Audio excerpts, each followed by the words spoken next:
আসসালামু আলাইকুম। বিসমিল্লাহির রহমানির রহিম। বৈষম্যহীন ছাত্র আন্দোলনের গণঅভ্যুত্থানে আজ ১ মাস পূর্তি হলো। তো আজকে সকল শহীদদের বিদেহী আত্মার মাগফিরাত কামনা করছি। তো আপনাদের সামনে আসছি যে বর্তমানে অন্তর্বর্তীকালীন সরকার যারা দায়িত্ব নিয়েছে এবং সেখানে প্রায় ২১ জন উপদেষ্টা আছে। এরা বর্তমানে বিভিন্ন মন্ত্রণালয়ের দায়িত্ব পালন করে আসছে।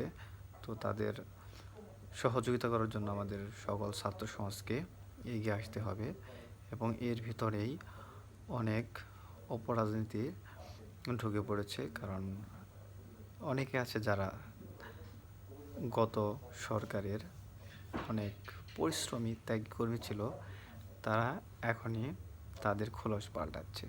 তারা হয় জামাত, না হয় বিএনপি, এই দলগুলোতে যোগদান করছে।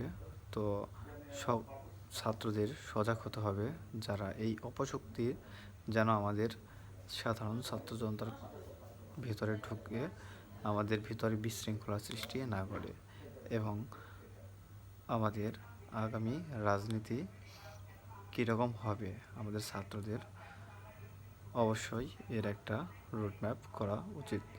তো সাধারণ সকল ছাত্রদের নিজেদের ক্যারিয়ার প্লাস দেশের সার্বিক কল্যাণে যেন সবাই একযোগে কাজ করে যেতে পারি এবং এই ঐক্য বাংলাদেশ যেন সারা জীবন ঐক্যের থাকে, বৈষম্যহীন থাকে এবং সর্বত্র আমাদের বাংলাদেশকে মহান করে তুলতে হবে।